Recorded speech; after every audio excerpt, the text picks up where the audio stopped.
দুপুরবেলা খাওয়া দাওয়া করে দেখো রেডি হচ্ছি। তো আমি রেডি হয়ে গেছি, বাবুকে রেডি করাচ্ছি, আর তোমাদের দাদাও রেডি হচ্ছে। তো সবার আগে আমিই রেডি হয়েছি, কারণ মেয়েদের তো একটু দেরি হয় বা সময় লাগে জানোই। তো সেই জন্য আমি আগে রেডি হয়ে গেছি, তারপরে ছেলে আর ছেলের বাবা রেডি হচ্ছে। তো রেডি হয়ে কোথায় যাব? যাব হচ্ছে শান্তিপুর আমার পিস্তত দিদি থাকে, তো সে বাড়িতেই যাব। বাড়িতে মোটামুটি কাজ তো এখন কমপ্লিট হয়ে গেছে। তোমাদের সাথে আগের দিন শেয়ার করেছি, ছাদ ঢালাইও হয়ে গেছে। তো ছাদ ঢালাইয়ের পরে তো কিছুদিন কাজ বন্ধ থাকবে। তো সেই জন্য তোমাদের দাদাকে বললাম যে চলো একটু ঘুরে আসি দিদিবাড়ি থেকে। আমি গেছি দিদিবাড়িতে অনেকবার, কিন্তু তোমাদের দাদা কোনো দিনই যায়নি। তো সেই জন্য দেখো বেরিয়ে পড়েছি দিদিবাড়ি যাওয়ার উদ্দেশ্যে। নৈহাটি স্টেশনে দাঁড়িয়ে আছি, তোমাদের দাদা গেছে টিকিট কাউন্টারে টিকিট কাটতে। আর বাড়ি থেকে বেরিয়েছিলাম খুব ভালো, কিন্তু স্টেশনে যাওয়ার পরপরই দেখছি মেঘ করেছে, আর ট্রেনে ওঠার পরপরই দেখছি মুষলধারে বৃষ্টি হচ্ছে। তো দিদিদের বাড়ির ওই দিকটা মানে শান্তিপুরে তো মুষলধারে বৃষ্টি হয়েছে। মানে স্টেশন থেকে যে ওদের বাড়িতে যাব ভীষণ কষ্ট করেই গেছি, মানে রাস্তায় জল জমে গেছিলো।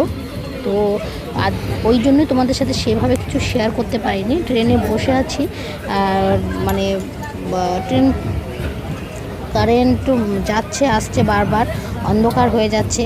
তো ওই জন্য সেভাবে আর কোনো ভিডিও ট্রেনে বসে করিও নি। আর বাবুও খুব বিরক্ত করছিল, এত দূরের পথ তো প্রায় 1.5 ঘন্টার কাছাকাছি সময় লাগে আমাদের বাড়ি থেকে যেতে। তো ট্রেনে বসে একটু ছোলা সেদ্ধ খেয়ে নিচ্ছিলাম, কারণ দুপুরবেলা ভাত খেয়েছি, তারপরে অনেকটা সময়, তো সেই জন্য খিদেও পেয়েছিল। আর এই যে দিদিবাড়িতে দেখো পৌঁছে গেছি, আর সত্যি ভীষণ ভীষণ বৃষ্টি হয়েছে। রাস্তায় তো ভয় পেয়ে গেছিলাম, কারণ বৃষ্টি হলে সমস্যা নেই, কিন্তু বিদ্যুৎ চমকালেই কিন্তু ভয় লাগে। তো এই যে দিদিবাড়িতে চলে এসেছি, আমরা বসে আছি, আর দিদি চলে গেছে হচ্ছে আমাদের জন্য চা করতে আর খাবার আনতে।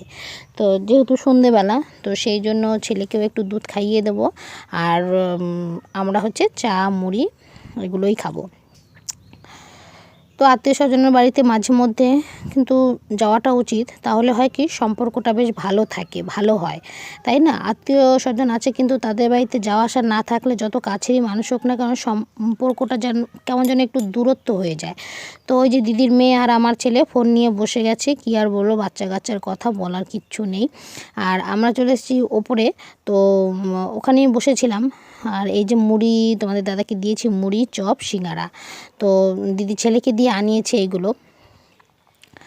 তো সেগুলো এখন খাবো আর একটু গল্প করব।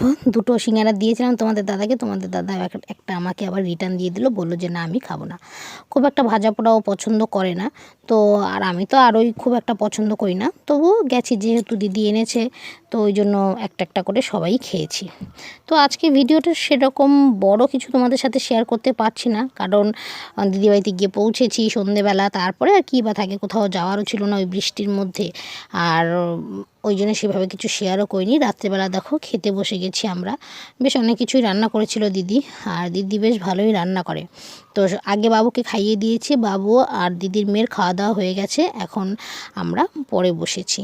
তো যাই হোক, চলো আজকের মতো টাটা। দিদিবাড়িতে কী করি না করি সেটা অন্য ভিডিওতে তোমাদের সাথে শেয়ার করব, কেমন?